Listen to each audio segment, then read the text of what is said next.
My name is Emily Grace, and I'm 27 years old. I was born and raised in a small town in Tennessee, the kind of place where everybody knows your name and your mama's name and probably your grandmama's name too.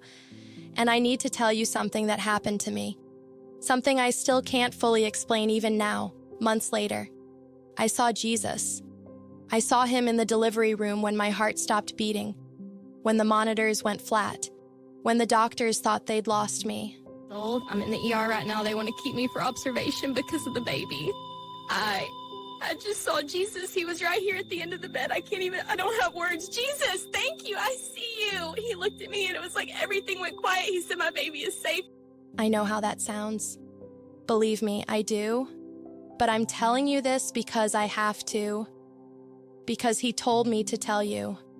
And if there's even one person out there who needs to hear that Jesus is still real, still present, still reaching out even in our darkest moments, then this story is for you. Let me back up a little, though. Let me tell you who I was before that day, because I think it matters. I think it shows you that this wasn't some wishful thinking or religious hysteria. I wasn't the kind of person who saw signs in everything or spoke in spiritual metaphors all the time. I was just me. Practical, kind-hearted, I hope. A little stubborn, definitely. I grew up going to church every Sunday. My mama made sure of that. Sitting in those wooden pews at First Baptist, singing the hymns I knew by heart, listening to Pastor Jim preach about grace and mercy and the love of God.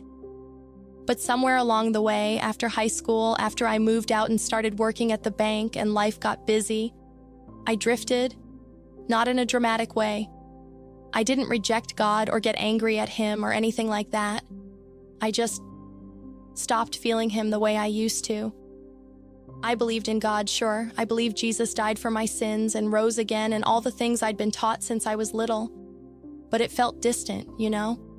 Like a story I'd heard 1,000 times but couldn't quite connect to anymore. Like looking at an old photograph of someone you used to know. I met Luke when I was 23. He worked at the hardware store downtown, and I'd gone in looking for a new doorknob for my apartment.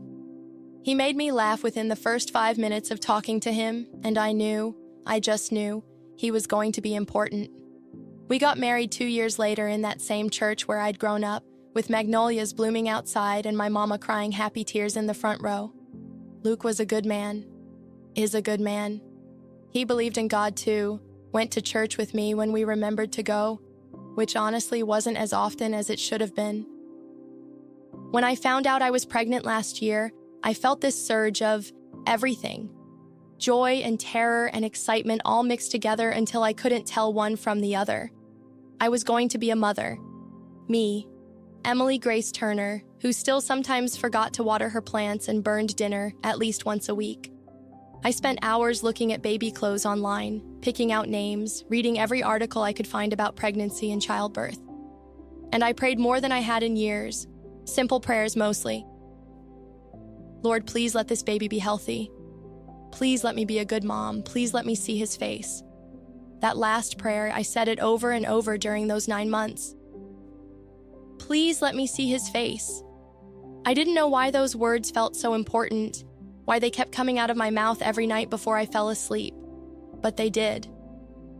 The pregnancy wasn't easy. Nothing terrible, nothing that made the doctors too worried, but enough to keep me anxious. High blood pressure, swelling in my ankles that made my shoes not fit anymore. Sleepless nights where I'd lie awake feeling him move inside me, wondering if I was ready for this, if I could really do this.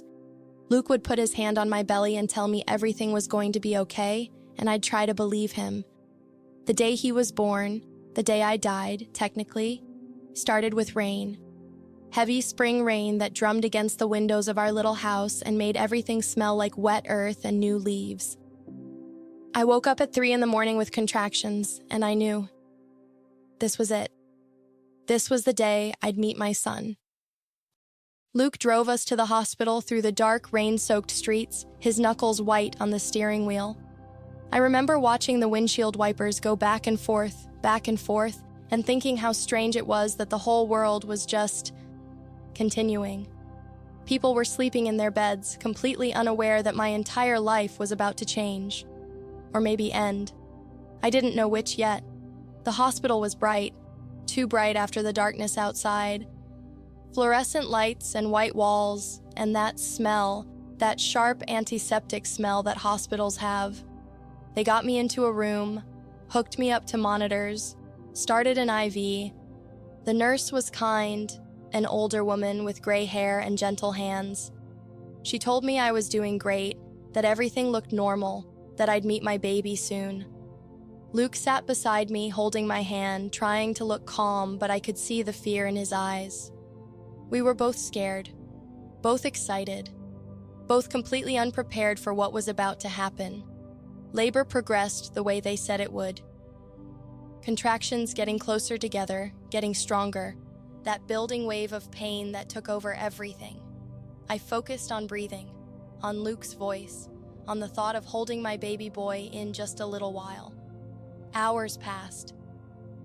The rain kept falling outside.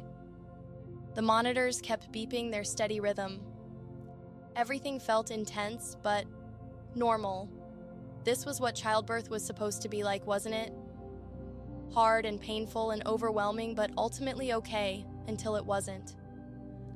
I can't tell you exactly when things changed. One moment I was pushing, gritting my teeth, listening to the doctor tell me I was almost there, almost done. And the next moment, the tone in the room shifted. Someone's voice got sharp, then urgent. The steady beep of the monitor became something else, something wrong. An alarm, multiple alarms. I saw the doctor's face change, saw her mouth move, saw nurses rushing in from somewhere. Luke's hand tightened around mine, and I heard him say my name, Emily.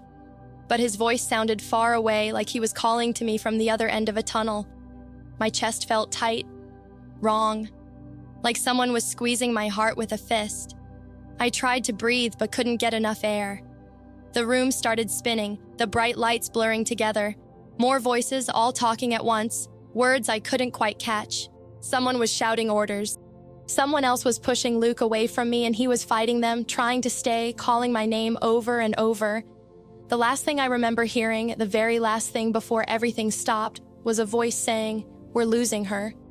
And then, silence.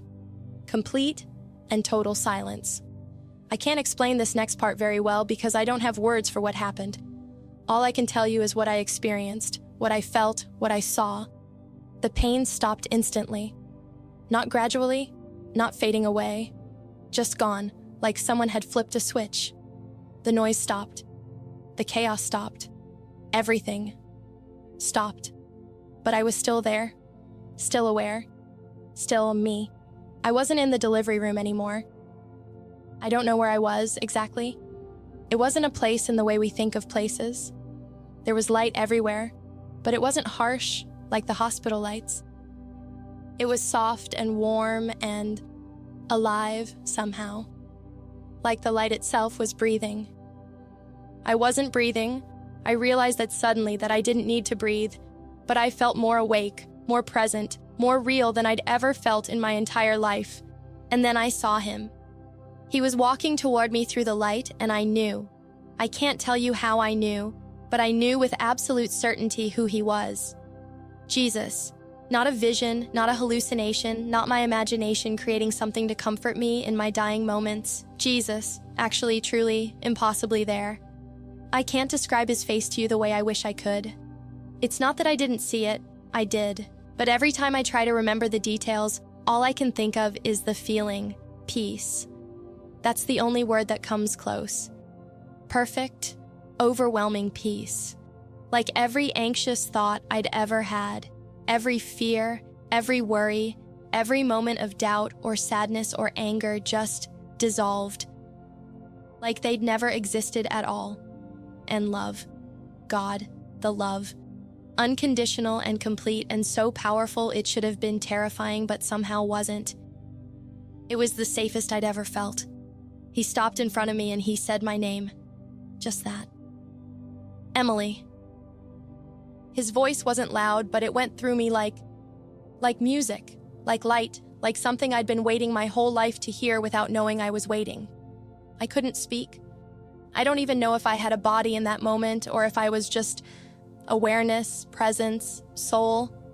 But I knew he saw me, really saw me, all of me. Everything I'd ever done or thought or felt or hidden, and he loved me anyway. "It's not time yet," he said. I understood what he meant. I was dying, or I had died. I was between one place and another, suspended in that impossible moment. Part of me wanted to stay there with him. Part of me never wanted to leave that feeling of peace, that absence of pain. But even as I thought it, he shook his head gently. "There's something I need you to tell them," he said. Images flooded through me, not like watching a movie, more like living them. I saw Luke beside my hospital bed, his face in his hands, shoulders shaking. I saw the nurses still working, hands moving frantically. I saw doctors with the defibrillator. I heard a cry, faint, distant, new. My baby, he was crying. He was alive. "You have to go back," Jesus said. His voice was gentle but firm. "Your life still has purpose, Emily. Your son needs you. Luke needs you. And there are people who need to hear what I'm about to tell you." I wanted to ask him what he meant, wanted to ask him 1,000 questions, but he continued before I could find words. "Tell them I'm still with them," he said, "even when they think they've lost everything. Even when they can't feel me or see me or hear me. Tell them I'm still there. I never left. I never will."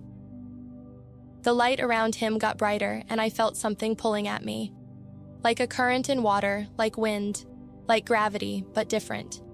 I tried to resist it, tried to stay with him just a little longer, but he smiled. And that smile, God, that smile held everything good and true and beautiful in the universe, and he said one more thing. "I'll see you again, Emily, but not yet. Go back and live. Live fully. Love deeply. Tell them about me."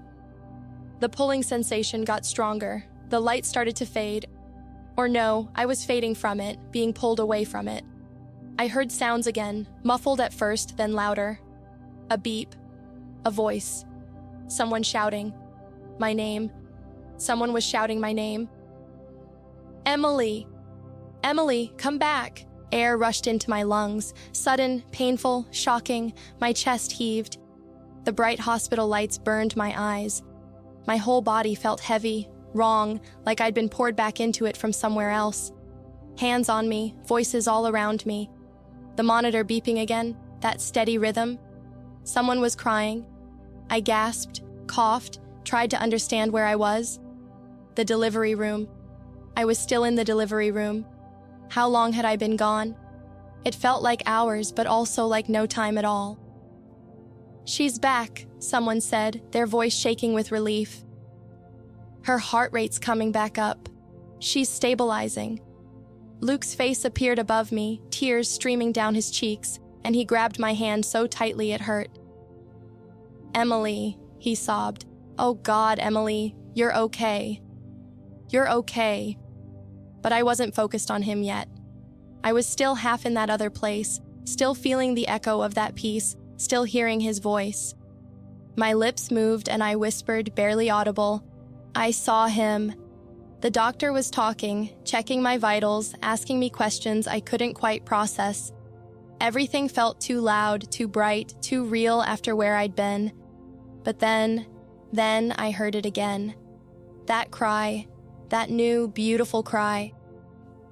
"My baby," I said, my voice cracking. Is he... The nurse appeared beside me with a small bundle wrapped in blue, and I started crying before I even saw his face. "He's perfect," the nurse said softly. "He's healthy and perfect. 10 fingers, 10 toes, and quite a set of lungs." They placed him in my arms, and I looked down at his tiny face, his eyes squeezed shut, his mouth open in indignant protest at being born, my son, mine. I was alive to see him. Jesus had sent me back to see him. Please let me see his face. I'd prayed for 9 months, and he'd made sure I could. The tears wouldn't stop. I held him against my chest and sobbed, from relief, from joy, from the overwhelming realization of what had just happened to me. I had died. I had actually died. The doctor confirmed it later, told me my heart had stopped for nearly 2 minutes. 2 minutes of frantic resuscitation while Luke watched helplessly. 2 minutes where they thought they'd lost me, but I knew the truth. They hadn't lost me. Jesus had caught me, and then he'd sent me back.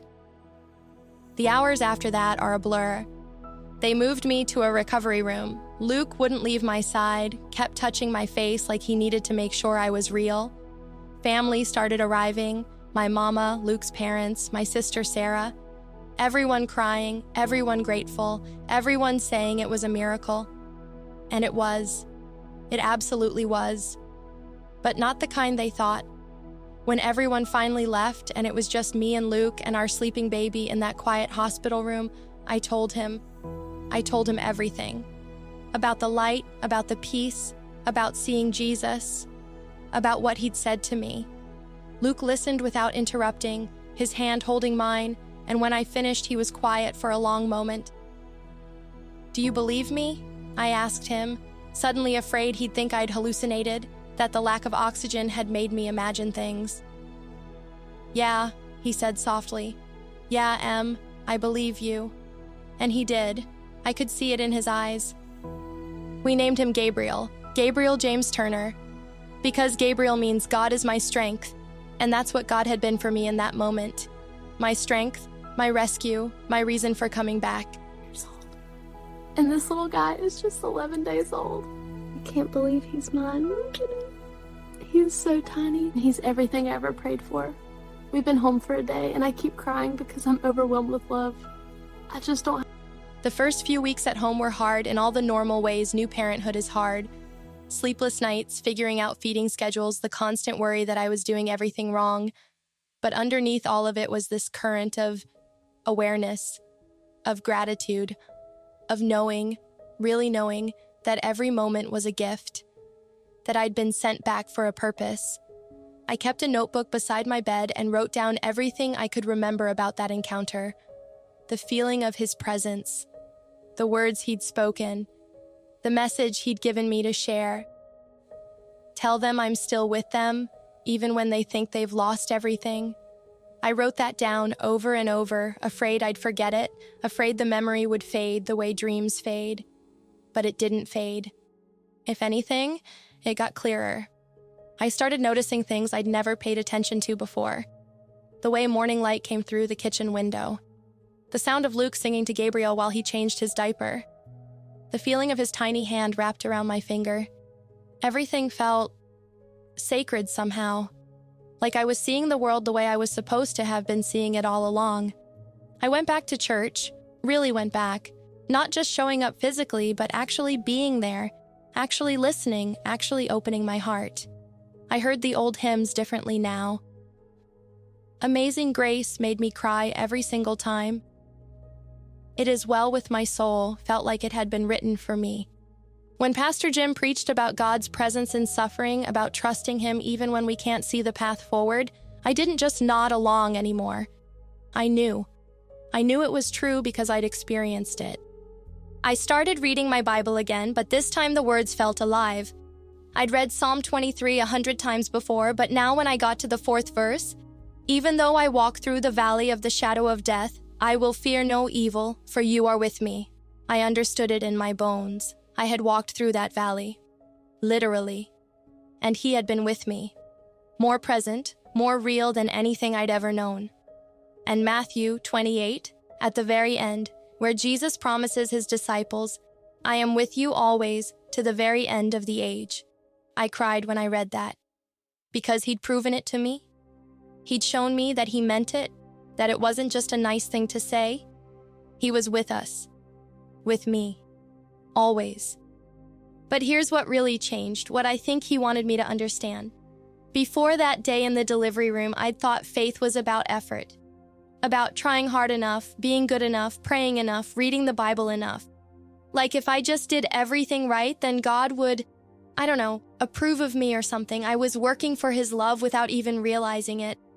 But when I saw Jesus, when I felt his presence, I understood grace for the first time. Really understood it. I hadn't earned that moment with him. I hadn't deserved to be sent back. I hadn't done anything to merit that second chance at life. He just gave it to me. Because he loved me. Because he wanted me to live. because he had plans for me that I couldn't even imagine yet. Grace isn't something we earn. It's something we receive. And once you really get that, once you feel it all the way down in your soul, everything changes. I don't mean my life became perfect after that. It didn't. Gabriel is a terrible sleeper, and there are nights I'm so exhausted I can barely remember my own name.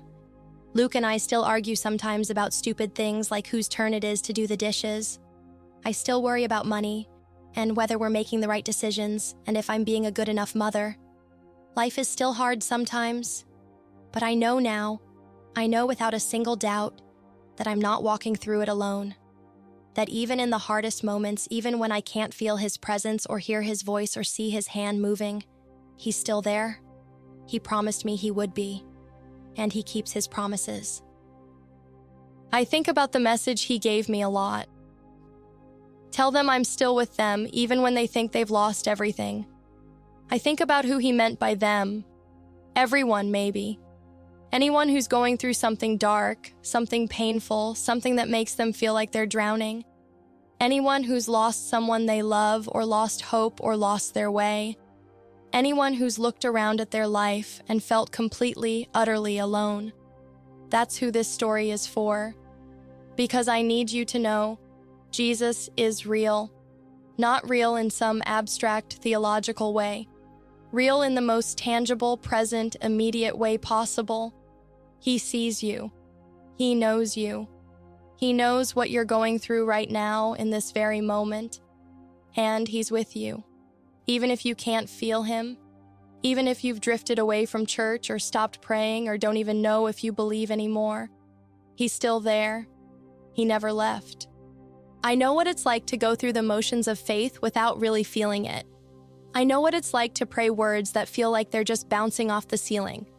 I know what it's like to wonder if God really cares about your specific, small, ordinary life with all its mundane problems and everyday struggles. But I'm telling you, I'm testifying to you, that he does.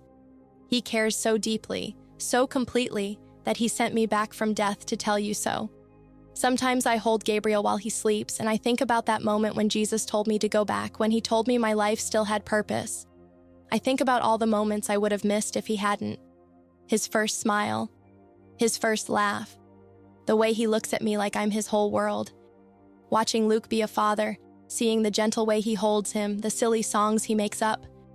The quiet mornings when it's just us three, coffee brewing, sunshine coming through the windows, this tiny family that exists because of grace.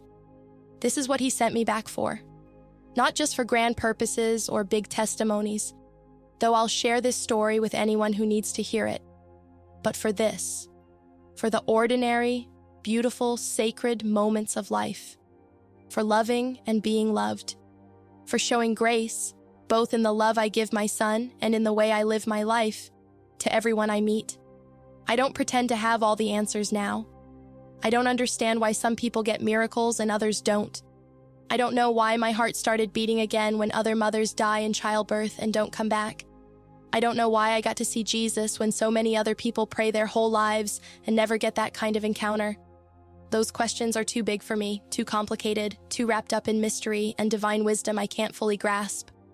What I do know is what I experienced, what I felt, what he told me, and what he's continued to show me in the months since then. He showed me that his grace is sufficient, that his love is unconditional, that he's not waiting for us to get our lives together before he'll come close to us.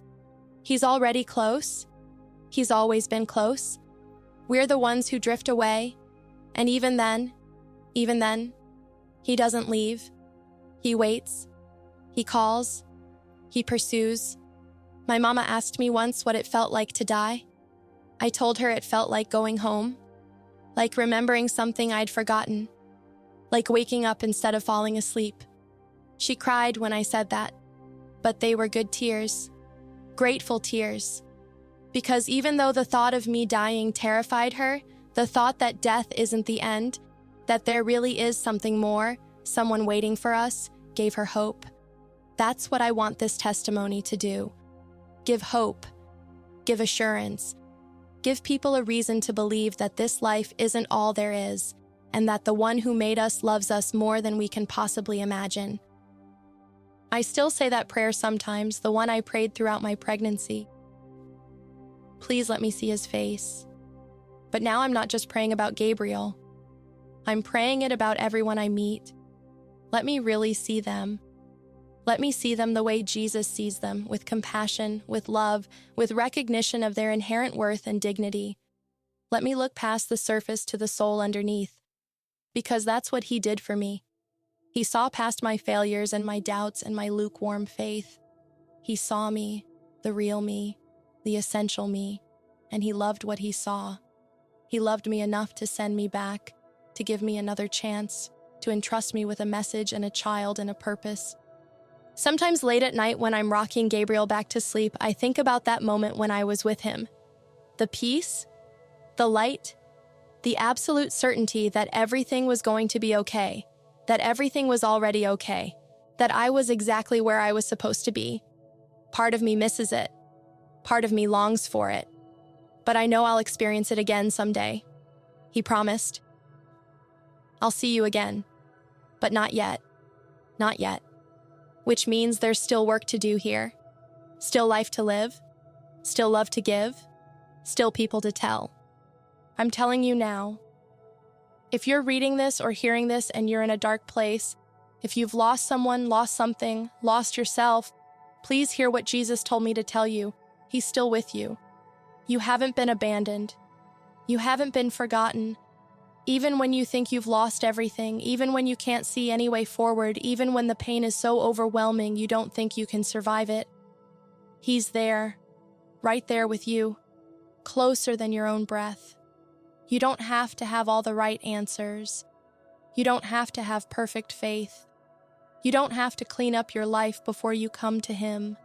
Just come. Just turn toward him. Just whisper his name if that's all you can manage. He'll meet you there. He'll catch you if you fall. He'll send you back if it's not your time yet, because he has purposes for you that you can't even imagine. My life didn't turn into something extraordinary after I died and came back. I'm still just Emily from Tennessee. Still working at the bank, though now I'm down to part-time. Still married to Luke. Still figuring out how to be a mama. Still struggling with the same human things everyone struggles with. But everything means something different now. Everything matters more. The ordinary has become extraordinary because I absolutely know, that I'm living on borrowed time. Time that was given back to me. Time that's a gift. I look at Gabriel and I see evidence of God's faithfulness. Every tiny finger, every soft breath, every cry and coo, and eventually, someday, every word he'll speak. He exists because Jesus gave me back to him, because he cared enough about this little family to intervene, to rescue, to restore. And if he cares that much about us, about me, ordinary Emily with my ordinary life, then he cares that much about you too. Your story matters to him. Your pain matters to him. Your life matters to him. That's what I learned in the delivery room when I saw Jesus. That's what he wanted me to understand, what he sent me back to share. We matter to him. All of us. Every single one of us. Not because of what we do or don't do, not because of how faithful or unfaithful we are, but simply because he loves us. Because he created us. Because we're his. So this is my testimony. This is what I have to tell you. I died on a rainy spring morning while giving birth to my son. My heart stopped for 2 minutes. And in those 2 minutes, I met Jesus. I felt his peace. I heard his voice. I received his message.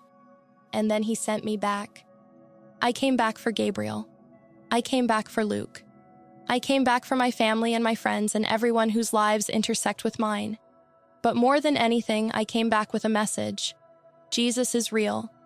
His love is real. His presence is real. And he's with you right now, in this very moment, whether you feel him or not. He didn't just save my life that day in the hospital. He saved my soul. He woke me up to what really matters. He gave me eyes to see grace everywhere I look, in raindrops on windows, in my husband's laugh, in my son's face, in the ordinary miracle of being alive. That's what I want for you too, to see grace, to feel His presence, to know, really know, that you're loved beyond measure by the one who made you, because He's still with you, even now, even here, even when you think you've lost everything. He's there, and He always will be.